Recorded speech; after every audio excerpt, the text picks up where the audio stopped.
I teach here in the Sociology Department of Art Center. Should we start, Sonia? Yes, please. Yeah. I just came back from Ecuador, and two weeks after I came back, we had the largest demonstrations since 2 years and a half. So I missed them, and I am tempted to say something here, but I can't because I'm just supposed to be a conduit.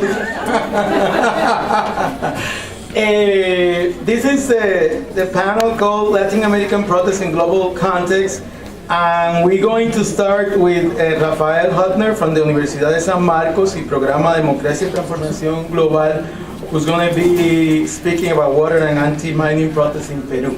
Please give a welcome to Rafael.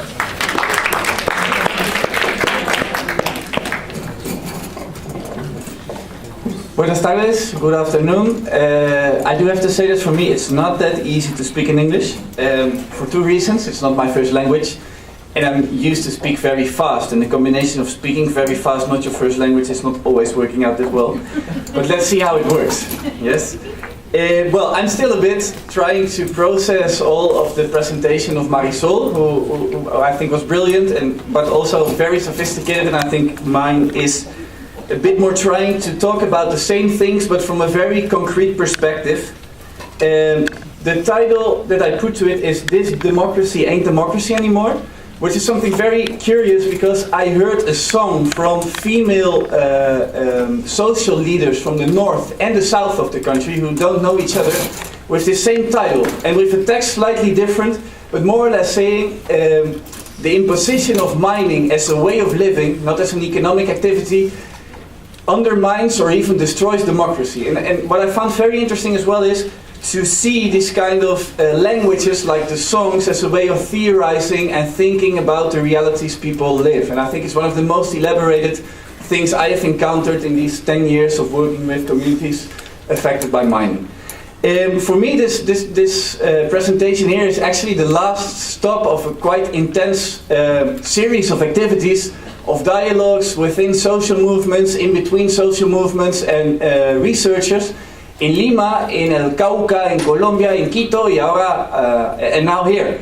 So, yeah, and that's also a bit like you have to put it all together. But I was thinking during all these different conversations over these weeks, a bit of a way of understanding the moment we are living in Latin America. And I found a good metaphor in one of the things that happened in the meeting in El Cauca in Colombia. The meeting started with what they would call a mística, a spiritual moment of trying to connect the cultural diversity in between Afro-descendant people, indigenous, farmers, people like me, but also in relation with the Pachamama, the Mother Earth, and this was in a recuperated farm outside of Popayan in El Cauca, and so there was this whole setup, mystical setup, and around it like 40 candles that were putting lit on and blown out by the wind. So there were 40 candles and a lot of people, social leaders, trying to have all the candles lit on. And they were never, because the wind was quite strong. So I was thinking of how this, in a sense, reflects what's happening in Latin America and how we can look to this in two different ways as well. I think we're definitely not as optimistic as we were like 10 years ago. It's a very different moment in this context of progressive, entre comillas, governments. So we have all these candles blown out who we lit on a while ago, but then we have other candles lit on as well in other countries, in Chile, in Colombia, even in Peru. So, and then this metaphor also of trying to nurture hope, as Boaventura says, trying to nurture that these candles are still on in a way, but trying to understand also the wind that's blowing it out. So, more or less this metaphor is like the introduction of what I would like to do in the 10 minutes that are left. Trying to understand the changes in the political, economical, cultural scenario we are living, and the ways in which the forms in which we organized over the last 10 years are adapting or no to this, and the new ways of organizing, thinking and doing that are emerging, responding to these changes in the scenario. So actually what I want to do is very political. The paper I wrote, I didn't write it thinking that much of this event. I wrote it more in thinking of discussing these issues with the activists, social leaders and researchers with whom I'm working in Peru on these issues and with whom we are trying to strengthen our resistances in a very difficult context. So that's a bit the objective of the paper. Now we're going to see if that works out. So I put like 7 hypotheses together, and I'm not going to talk about all 7 of them because that's impossible. So a quick introduction to the Peruvian context. I'm putting all these pictures and photos together as well, with also the intention to show that all the things I'm saying are the result of collective processes of thinking, of discussion, of trying to make sense of reality, and not that much of what I've been thinking. So everything that sounds good is not because of me, and everything that sounds bad is not of me either. Yes. So Peruvian society has been transformed dramatically over the last 2.5 decades through 2 articulated logics. One we can call neoliberal capitalism, and the other we can call extractivism. Okay, so these reorganized territories, social relations, trying to mercantilize. Not if that's a Spanish word. Yes, mercantilize other territories and other social relations that weren't so before. And well, there's Alan Garcia again. You recognize him from the photo of Marisol before. So this concretely, one picture that shows in what is worked out is how mining concessions have developed over the last 20 years. There were 2 million in 91 and there are 27 million mining concessions now in the country. And that ends up in this map, which is very interesting. The map on the left are the mining concessions. A concession is any kind of territory that could be a mining project if the mine ends up putting together the money, ends up getting a kind of agreement with the local population, etc. It's not that all of these are mines, no, but they could be. And on the other hand, we have all the oil concessions. Well, I'm not that sophisticated in putting together the maps, but if we would, obviously more or less all the countries put in concession to some company. This expansion of concessions also generated responses, social responses. These are some of the pictures of different kind of marches, protests around the country, mostly based on these issues of what I would like to call eco-territorial struggles. In Peru they talk a lot about social, environmental struggles, but I really don't think that they do justice to what's really going on. So, getting to the hypothesis, and some I'm only going to mention. The first one is this, that extractivism is a historical civilizatory process which should be understood contemporarily as a biopolitical project. What does that mean? That all dimensions of social life are reorganized, deepening and intertwining capitalism, patriarchy, coloniality and the exploitation of nature in different geo-historical contexts. So it's not the same in every place, but in all of the places this is getting on this way. And there I wanted to cite Rosa Waman, who's a social leader from Cañaris, a place in the north of the country. And she's talking about territory. No? She says territory is happiness because it's whom reproduces life. So both, I would say, in the intent to analyze these processes, as well as in the intent to react politically towards this territory has become a central concept. Well, this is what a mine looks like in Cajamarca. And so, extractivist biopolitics implies the material, institutional and social production of life by different actors throughout society to allow the massive extraction of common goods and its exportation without or with very limited processing. This is a bit taking the definition of Eduardo Udinas, but also trying to amplify it a little bit more.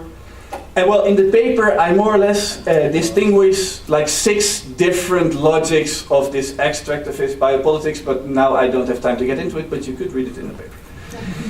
The second hypothesis is that in Peru there's this whole debate if around these issues there is something what we could call social movement. Well, I always found that this debate is very strange, because a social movement is not a thing that I can touch or that I can see walking by, but a bit in that sense the debate is going on, in which most of the analysis state that we do not have social movements because we do not have what we had in the 80s.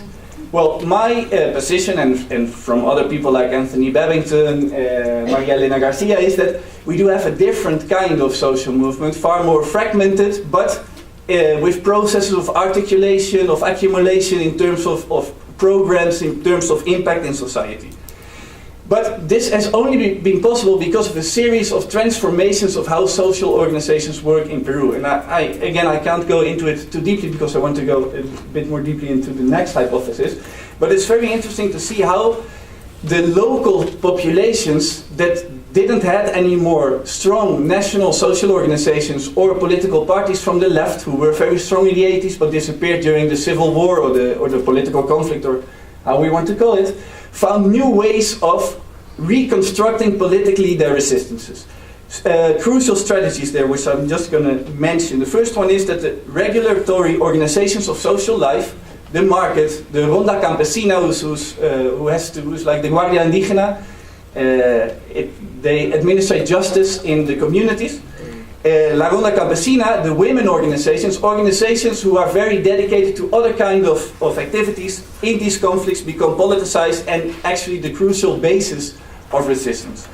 But then again, they need also strategies to articulate them. And as the former strategies didn't work anymore or weren't there anymore, the places of the defense fronts, which are like a kind of articulation in the basis of very concrete conjunctures, became the places to negotiate strategies, a bit in the Melucci sense, but in a very concrete institutional sense. Very active in concrete conjunctures, but not very capable of consolidating organizations discourse. Well, then I'm saying something about the increased role of women, which has been very, very important in the eco-territorial struggles, the new discourses and identities, and also the ways of multiplicating strategies and finding new ways of articulation beyond the local, but from below, not from above. So the march, the National March for Water in Peru was a very interesting example of a march that emerged from Cajamarca and ended up being a national march without any real help of national organizations. I think that's interesting because from these kind of processes, new forms of organization and new forms of articulation that aren't very centralized or very controlled are creating themselves. Well then, I'm only going to mention it. In Peru, we have this kind of paradox, or not, I'm not sure. It's something we should discuss more, and therefore I put it in the paper to discuss it more with the people in Peru. Our successful social struggles have produced weaker organizations and not stronger organizations. So even in the cases that we win, we do not end up with stronger organizations capable of amplifying its social base, creating alternatives. Well, obviously there's some differences in between the cases, but in general, a lot of the organizations that protagonize the strongest social struggles, some years after, are weaker than ever before. And then I have some reasons for that, but those are also in the paper. Then, the fourth hypothesis, and this one I do want to touch a bit more because it has to do also with the themes of this meeting. So I'm saying that instead of the criminalization of protest, we can recognize an articulated complex of mechanisms and practices that criminalize dissidents. So I feel that this discourse of criminalization of protest is really not helping us understanding what's really getting criminalized. Okay? So here you can see a list of several of these mechanisms, some of direct violence and others of adapting the legal framework, of supervising civil society and development cooperation, the militarization of social conflicts. In Peru, there are the police in their spare time, they work as security of the mining companies. Well, en fin, muchas cosas, ¿no es cierto? In the Peruvian case, these articulated practices have led to more than 200 deaths over the last 10 years within democracy. So I think that's very important to note. Marilyn Serna, who's a very important Colombian social leader, said it in the best way for me. She said, "We are criminalized for being coherent with whom we are." I think it's a very intelligent way of putting it. So what I want to say about this for the discussion in the coming days are three things. No? The first one is a very big worry about what's going to happen in Latin America over the coming years, or what's already happening. I think the intensification of authoritarianism, criminalization, violence of different types is really one of the main worries we should have of people being engaged with social movements. I think we're really entering in a phase that's very, very worrying in almost all the countries of the region. So that's the first one, and the most important one for me. The second one is this question of how should we understand this state that, in the words of Boaventura, no, that systematically violates its own legality, being within democracy inter comillas. No? I think that's a question we should think about. And the third issue is what's being criminalized. I think in the Peruvian case, this idea of criminalization of dissidents understood of the ways in which we think, live, feel, do, organize in different ways than the ways extractive patriarchal colonial capitalism imposes on us, has some very concrete ways which are being criminalized. The first one is the production of ways of collective decision making without the state. So processes of communalization, defending of the community or creating new kind of communities, because both things are going on.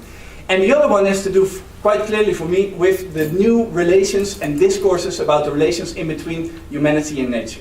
Also defending relations in the sense that Marisol has been talking about, but also the new ways of understanding and relating us with nature that emerge through all these kind of processes. And I think there's something very important to note as well, is that the discourse and the feeling of Pachamama for people who are not indigenous within the cities, who are descendants of indigenous within the cities, are ways of reconstructing something new which is clearly spiritual. It's not the same as what we had before, but it is way of this kind of search for new ways of relations in between humanity and nature and Pachamama. So I think these are two concrete ways of dissidence that are being criminalized very directly, and which are part of what's happening in Ecuador, in Peru, and even in Bolivia in a different way. So then we're going to go to the fifth hypothesis. Oh, right. Bueno. No está mal. No está mal. For Agustina, I do have 5, so I'm going to take 5. So the fifth hypothesis is, and here is also the... And also the fifth hypothesis also tries to dialogue with other movements, other issues, and other countries. Because I'm not sure about this, so it's a question as well.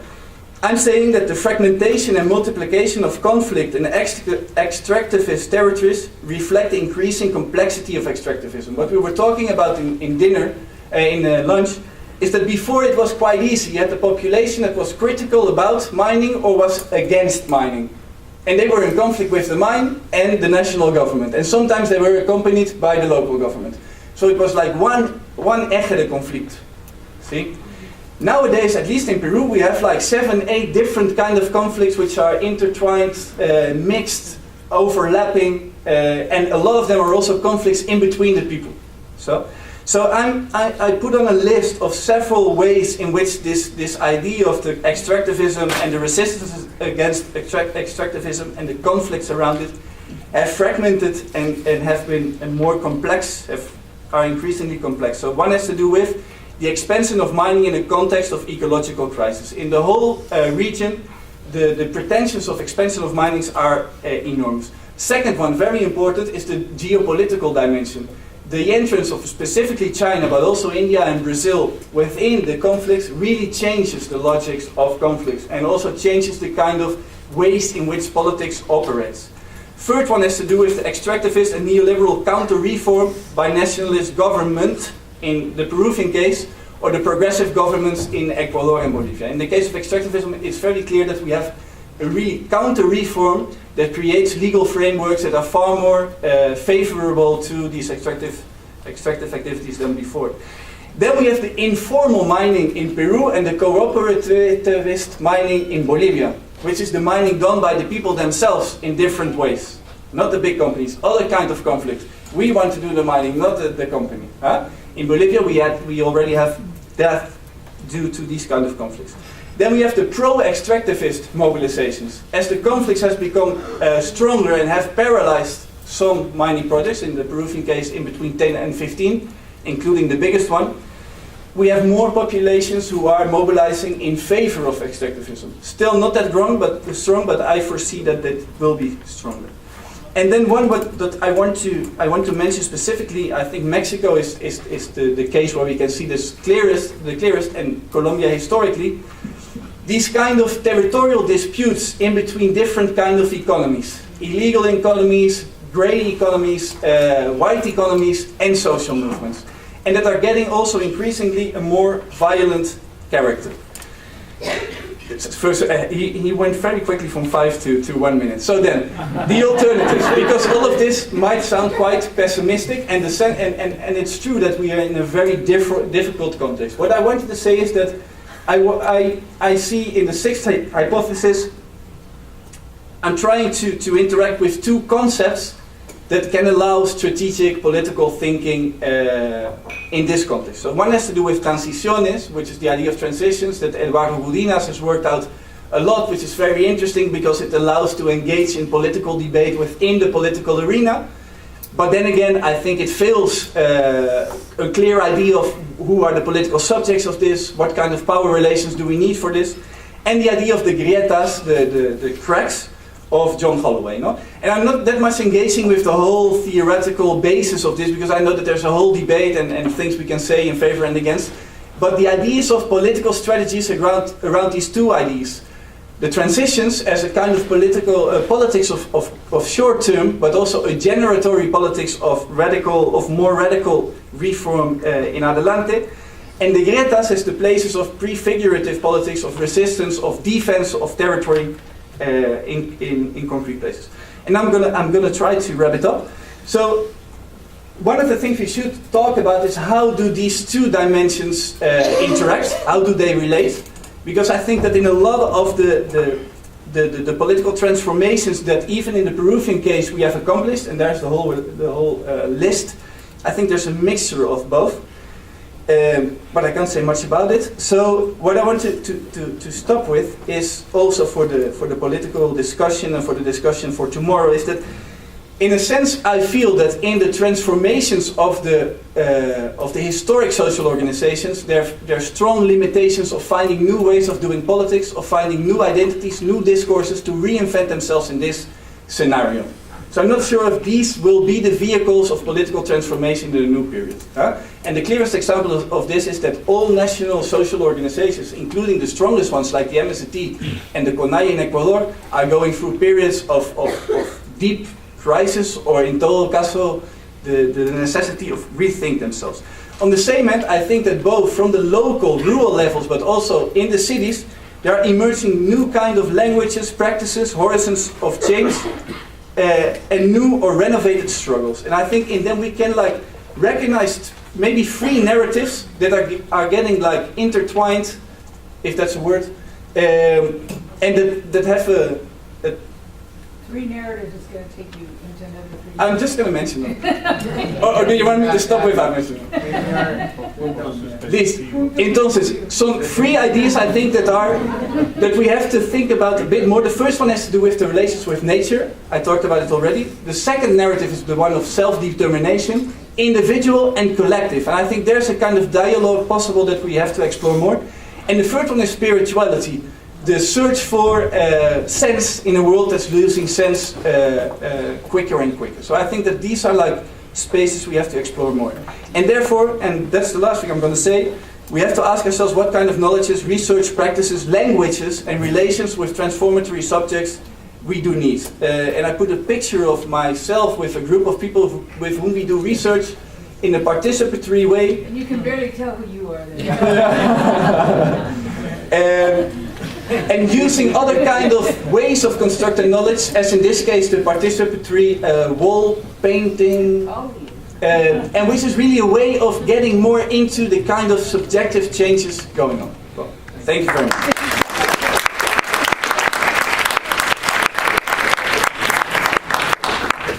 Now we're going to have, I was going to say, good morning. George Cicaredo from Drexel University is going to speak at Riot, Revolution, Recuperation, Mapping Protest Cycles in Venezuela and beyond.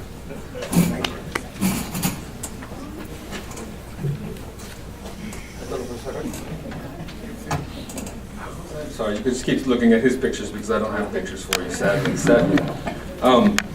Thank you. In early 2014, a wave of anti-government protests broke out in Venezuela, first in the opposition stronghold of Táchira near the Colombian border, but quickly expanding to a number of major cities and garnering widespread international attention for the movements and condemnation for the government response. Communicating largely through Twitter and draped conspicuously in the flag of global revolt, these seemingly spontaneous protests and street barricades might seem to be the obligatory starting point of departure for any discussion of Venezuelan and Latin American Tahrir moments. But today I want to dispute both the temporality of this claim and its political implications. instead insisting that if there's anything like a Tahrir moment for Venezuela, it was the massive 1989 anti-neoliberal riot known as the Caracazo.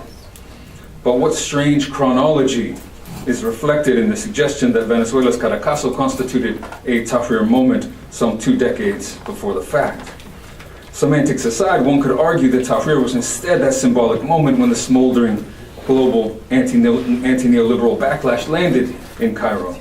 But this requires both casting aside the standard interpretations of the Arab and North African Spring, that it was all about citizen participation against entrenched authoritarianism, and drawing instead upon underlying socioeconomic conditions and structures. And it also means pressing for a sharper conceptualization of what the Caracazo was in Venezuela and what Tahrir was. In what follows, I want to argue that the Caracazo is not best understood as a localized revolt, but instead as an upheaval that in many ways inaugurated a cycle of global protest, whose broad parameters are negatively a rejection of neoliberalism in a lot of ways, and positively the pioneering of new forms of directly democratic participation. I argue that it's by displacing the recent wave of protest in Venezuela to instead focus on this point of inflection 25 years ago that we can grasp the essential contours of the broad cycle of participatory protest that we're currently witnessing, but also to draw toward an improved understanding of one of the indecipherable sphinxes of our times, the riot. Few modalities of protest are subject to such contradictory tensions, both patently essential for the revolutionary upheavals that have shaped our history, and also insistently sidelined as apolitical, pre-political, and irrational by the very heirs of an enlightenment that would not exist if it were not for the action of the mob. And I turn here in many ways echoing what Barbara said about Badiou to speak about Alain Badiou and specifically his work in The Rebirth of History on riots. And I see Badiou as doing something very, very good and then making some, I think, key mistakes. What he does so well is to provide what I understand as a key bridge in the terms of this discussion between Tahrir and the Caracazo by formulating Tahrir as a riot, by bringing Tahrir into the category of riot. But then I argued that he mistakenly constrains and contains riots within that very same formulation. So what Badiou does roughly is to put forward a threefold typology of different riots, beginning with what we would mostly understand as riots, in other words, what he calls an immediate riot. And then building through an intermediate category toward what he then calls the sort of advanced category is the historical riot.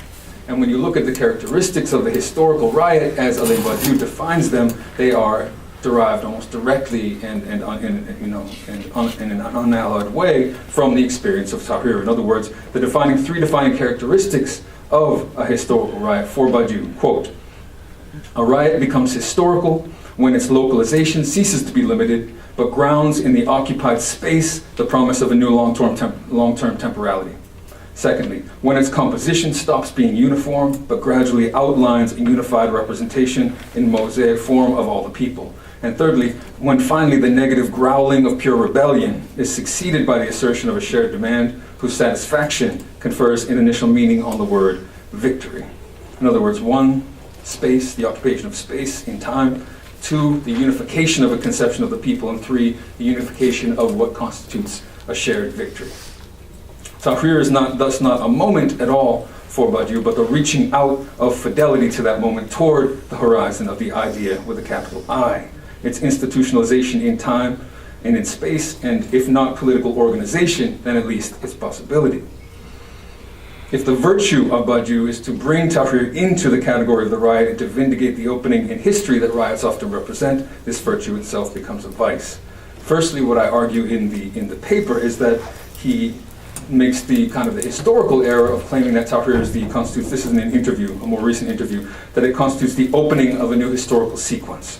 And in many ways, the paradigmatic example of what that sequence represents. I think this overlooks what has been building and developing over the course of a number of decades.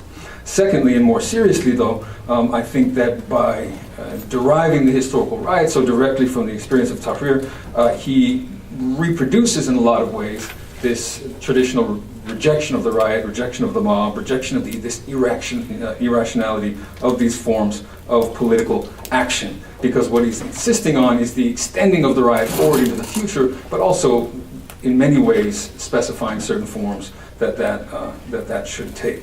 And I think this becomes very clear when we then try to take this understanding of the riot to look at 1989 in Venezuela, the massive riot that actually made possible everything that happened in Venezuela since.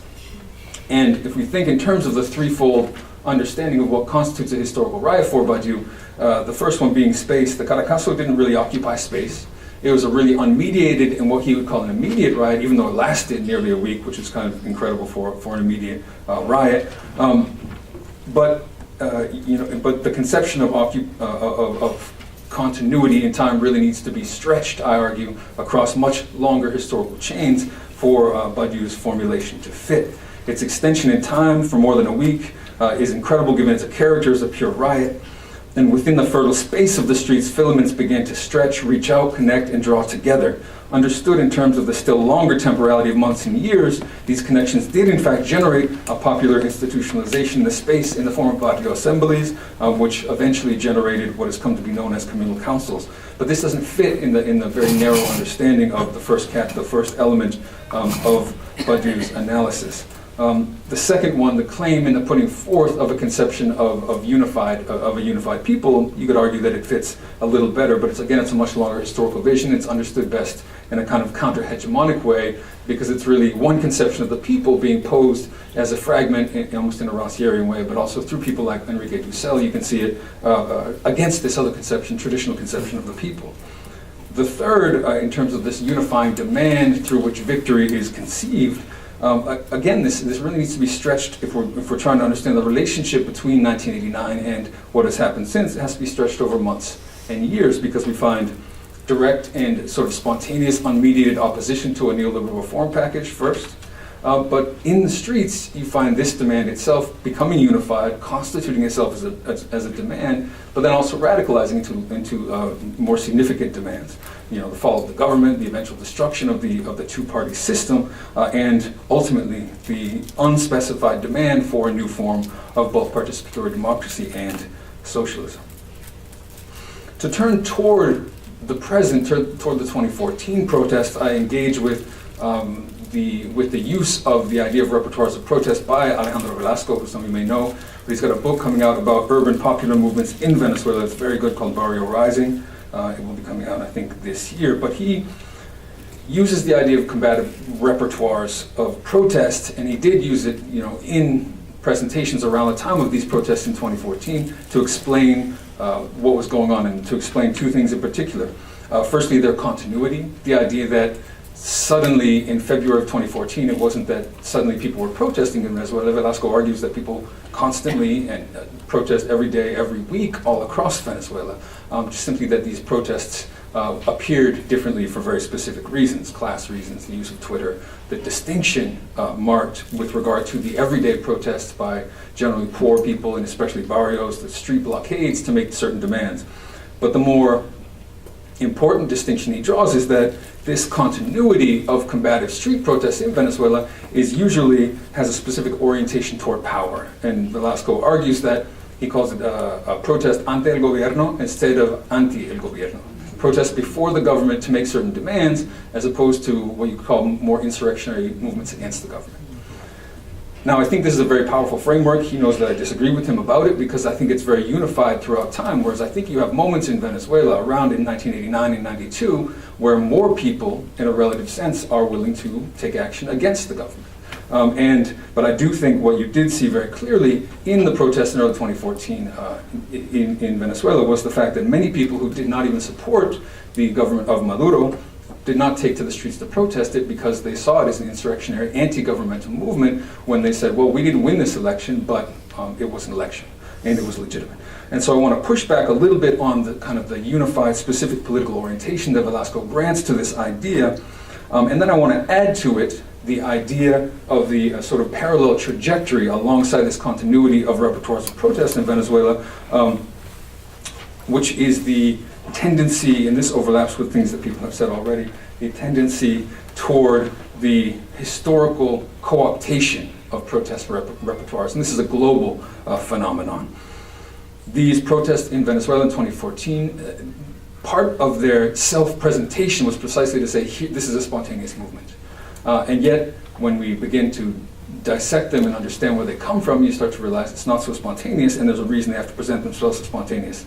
It's rather the third act in a series of acts, the first of which I argue is the US government funding and foundation of opposition parties in Venezuela, especially around 2000, 2001, giving rise to the party Primero Justicia through funding for the National Endowment for Democracy, the International Republican Institute.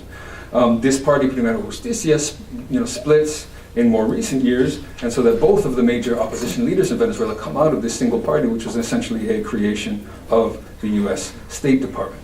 The second act, very interestingly, was another series of spontaneous student protests in 2007 around the withdrawal of the concession to RCTV, an opposition TV station.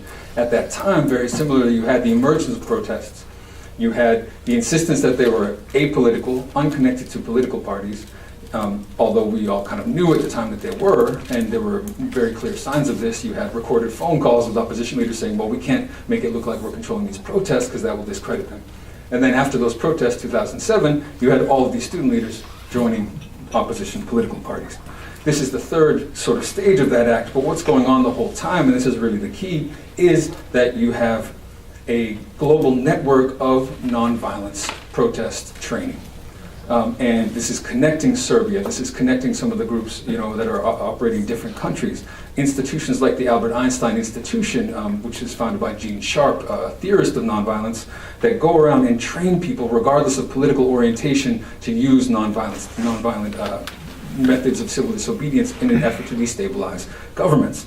And so you had these institutions training these opposition groups in Venezuela and co-opting, I would argue, the repertoires of protest, not only nonviolence, but also the traditional repertoires in Venezuela, the street blockade, the burning blockade, the hijacking of vehicles, things that were traditional in the Venezuelan context, and turning them toward much more conservative ends.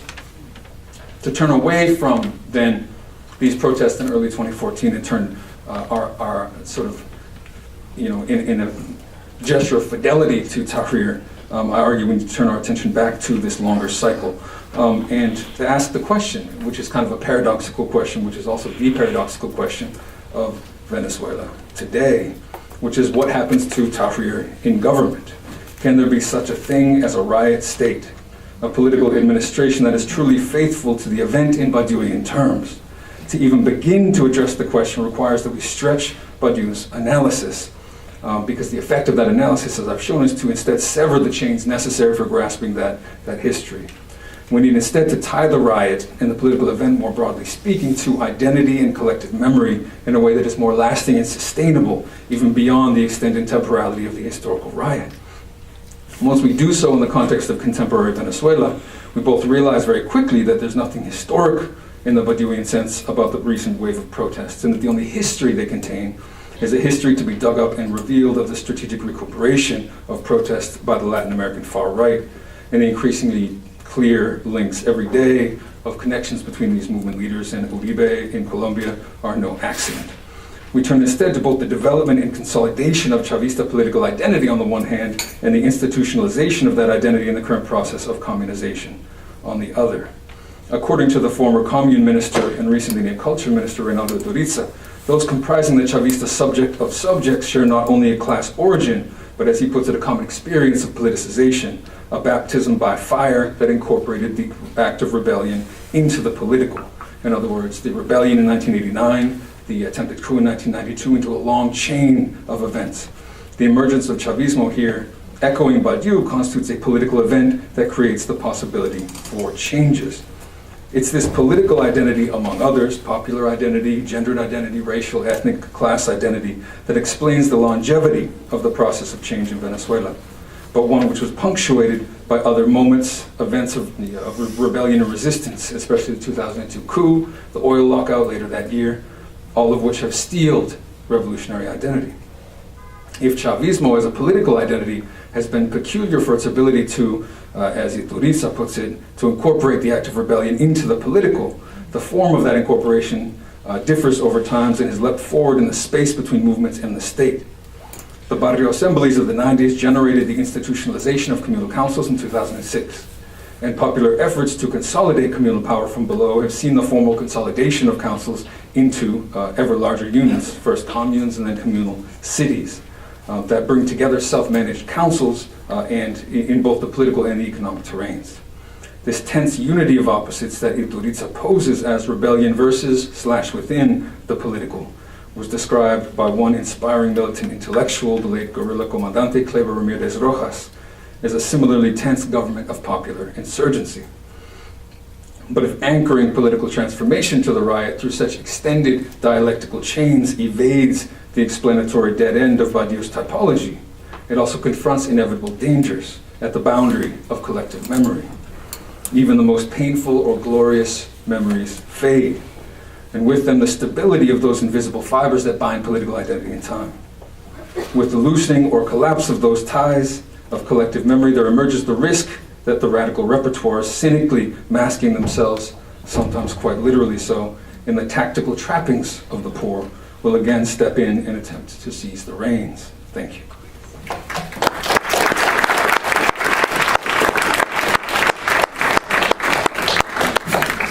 Thanks, George, also for keeping the time this tricky. I hope to pronounce your name the right way. Now we are going to hear from Tata Gatan Ravindran from the University of Texas at Austin, from Populist to Institutionalist Politics, Cultures of Protest in Contemporary Bolivia. Please welcome.